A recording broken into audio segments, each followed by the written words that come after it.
Hey, she's gonna walk up the podium and take a couple seconds here to the presser. Okay, bye.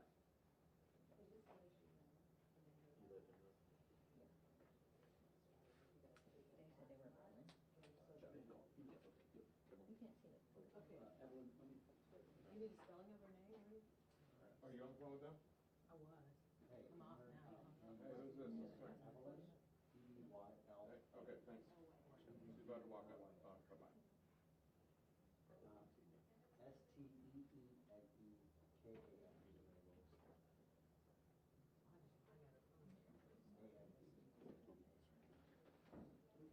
Commander.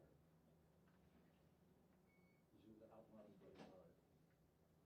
That's S-T-E-E-K-A-M-E. S-T-E-E. First name, E-V-E-L-Y-N.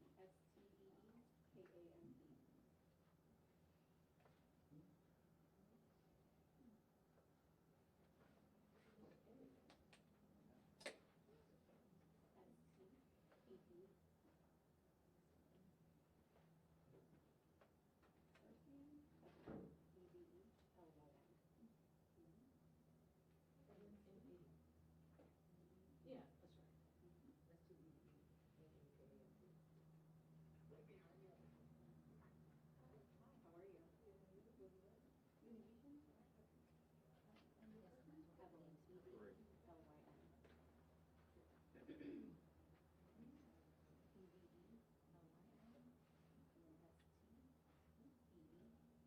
And then S-T-E-E-N-E-K-A-M-E.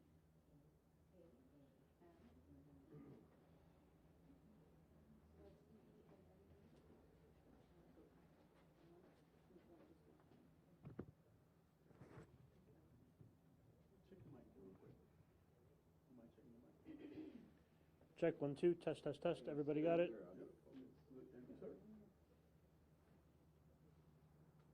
I'll talk to you after.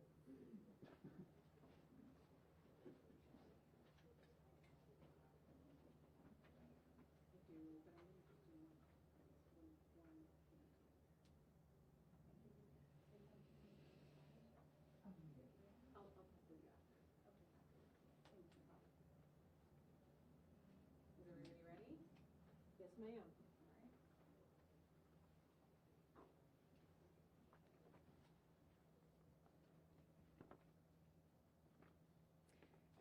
Good afternoon. I'm going to start off by saying that FDLE is currently conducting an investigation, and we respect that they're doing that. We are not going to release any information that is going to have any bearing on that. So please be patient with us as we work through this. It is still a fluid process. So yesterday at approximately 5:34 p.m., our officers responded to the River Run subdivision in reference to a 911 call for a man with a rifle. When the officers arrived, they located a subject, and that was Mr. Eric Seckington, who was armed with a rifle. Several commands were given to him to drop the weapon, which he disregarded. At that point, one of our officers did fire at Mr. Seckington, striking him. Once that happened, our officers made sure that he was not close to the weapon. They attempted life-saving measures, but unfortunately, he was pronounced deceased at the scene. As I mentioned, FDLE is conducting a parallel investigation with us into the shooting, and the officer that was involved has been placed on administrative leave pending that investigation, which is normal protocol. At this time, we have released a 911 call from the neighbor that we received, which she shares the information that he is walking around the neighborhood with the rifle, going from house to house. The officer involved did have body-worn camera, and that is part of the investigation that we are not going to release just yet, as FDLE works through the details of what happened. Mr. Seckington did suffer from a mental illness. We have had multiple calls where we have talked to him about that, provided services. We actually have a community engagement officer who met with Mr. Seckington just 2 weeks prior, and the Aspire Mobile Response Unit came out, assessed him, and he was taken to the hospital. However, he was released shortly after that visit. I'll open it up to any questions that you may have. Commander, Mr. Seckington, when you encountered him, he obviously had the rifle. What kind of movements did he make? What kind of prompted the altercation? So the officers made several attempts to engage him verbally by telling him to drop the weapon, and then he made a move as to kind of place the rifle on the fence, and at that point, that's when the officer made the decision to shoot him. Was the rifle loaded? Can you talk about was it loaded or not? That is part of the investigation, and it's just not something that we're ready to release just yet, like I explained earlier. So you lowered the muzzle in the direction of your officer? Not at the direction of the officer, but again, prior, the 911 call was that he was walking in the neighborhood going house to house. Did he make any verbal commands, or did he talk at all with the officers? No, there was no conversation. The officers found him, gave him the loud verbal commands to drop the weapon, and he refused. Do you all have a crisis intervention team or a behavioral health unit? And if so, were I'm they? sorry, could you? He refused by not shooting and not putting the rifle down. He didn't say anything. He refused by not following the commands to drop the weapon. Mm-hmm. Do you all have a crisis intervention team or a behavioral health unit that was on the scene at the time? No, but our community engagement officers, which actually are trained to deal with mental health members of our community, have met with Mr. Seckington in the past. Okay, so what does that look like in terms of knowing that someone has a mental illness and then being called to the house? They don't come out with you at that time. What's the procedure? So at that time, based on the information that we had, that he was armed with the rifle and he was a danger to that community and also the officers that were on scene, there wasn't enough time for us to coordinate for the community engagement officers to come out and speak with him at that time. Can you tell us about the rifle itself? And because he had mental illness, everybody knew he did it with you guys, the neighbors did.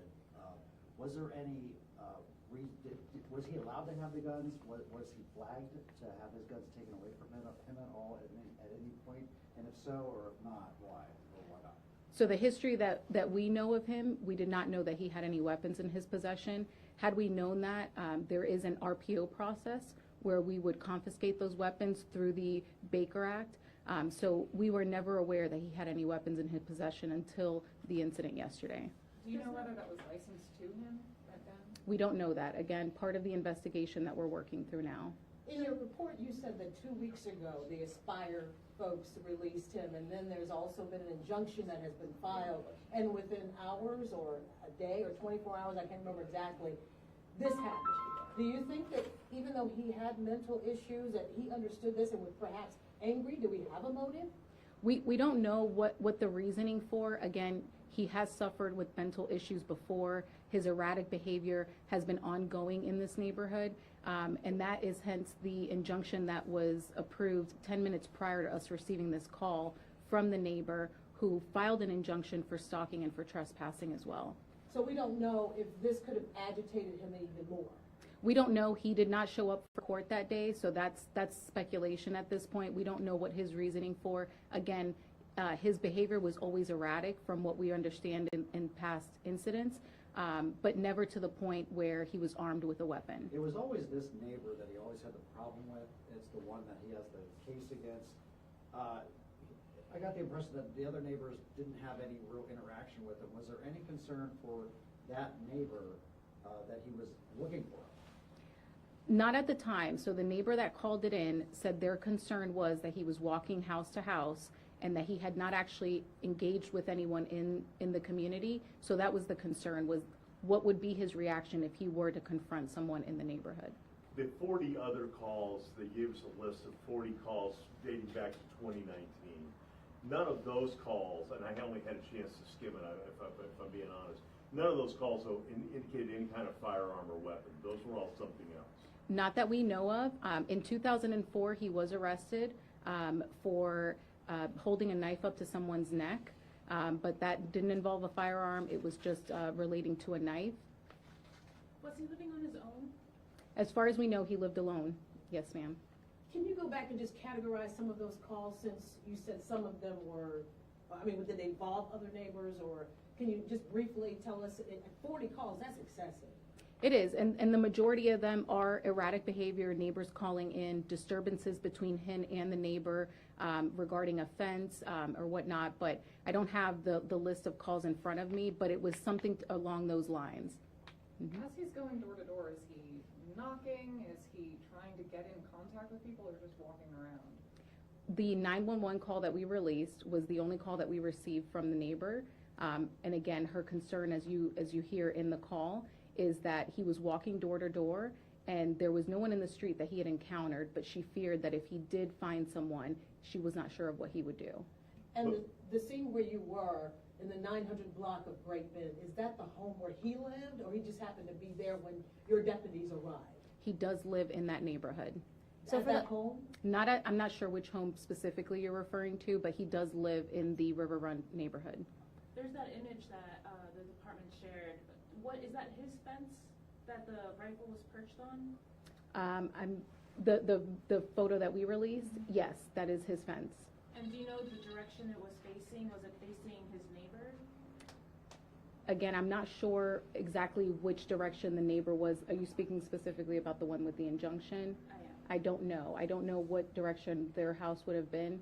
But again, the way that he lifted the rifle up, it was almost as a readiness to fire the weapon, which prompted our officer to take action. And is it of your opinion that officers responded in the most efficient way possible in terms of the threats for their own lives?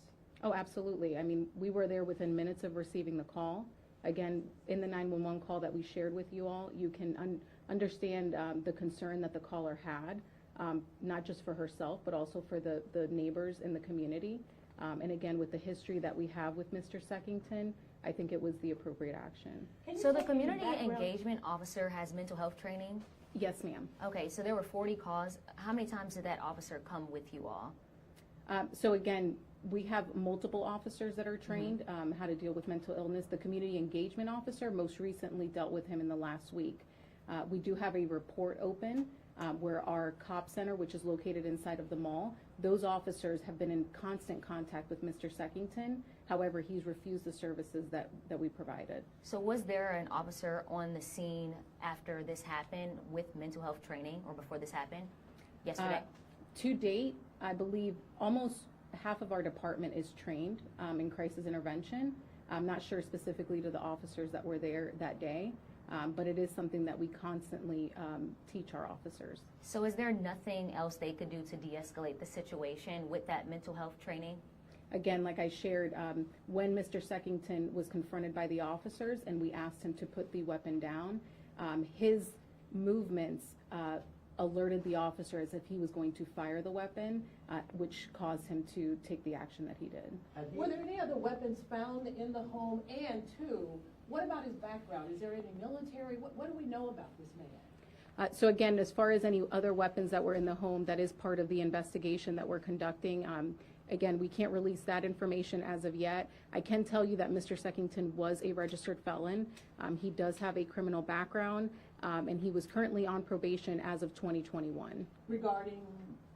It was drug possession charges. Is that out of Okaloosa? Okaloosa County, yes, sir. Do you know, in all those calls that have interacted with him, the 40 calls, were there officers that said this is pretty out of ordinary for him? Like, he usually complies with us, but this is out there, do you know? Specifically with the incident yesterday? Yeah, what, did other officers who knew who he was said, this is sort of different than how we've interacted with him before? Again, we've never interacted with him where he was armed with a weapon, so I think that's what escalated our response when we saw him with the weapon. When we talk about mental health, are we talking, do we know what he was diagnosed with? Was it PTSD or bipolar disorder or anything like that? I don't know exactly what he was diagnosed with, and I'm not at liberty to share that information, but I can just tell you that from his behavior and the interaction that our officers have had with him, it was erratic and out of the norm. Do you know how many times he's been Baker acted before? We Baker acted him once before. I'm not sure outside of the county. We're still waiting on the body cam footage, but can you share about how much time lapses between the officer interacting or seeing Seckington? Mm-hmm. It was within minutes. Within minutes of interacting with Mr. Seckington is when the shooting occurred. And as far as the officer who fired the fatal shot, what do we know, or what can you share? Was he a veteran? I mean, how long has he been with the department, et cetera, et cetera? The officer has been with us as of, he was hired in May of 2022, so he's just shy of 2 years. He was not injured during the incident, and like I shared before, he has been placed on administrative leave pending the investigation. Thank you. How important is it to get mental health training for the officers? Because we know it's increasing in every community, mental health issues.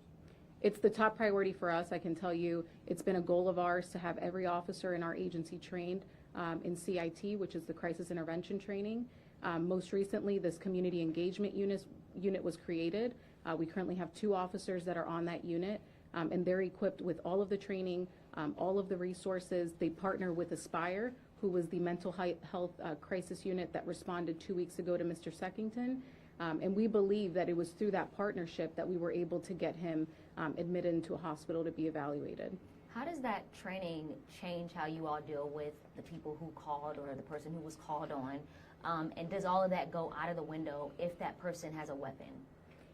It's a different situation, right? It depends the situation that we're involved in. I think first and foremost, the safety of the community and then the safety of the officers comes into play. Whenever there's a weapon involved, it's always going to escalate the situation. However, if there is an opportunity for an officer to utilize the training that they have, they will, and we have done it before. This situation, it was just based on the circumstances that we had, unfortunately, that was the only option.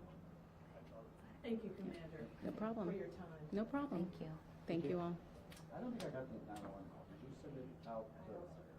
We'll get it to you. Yeah, no problem.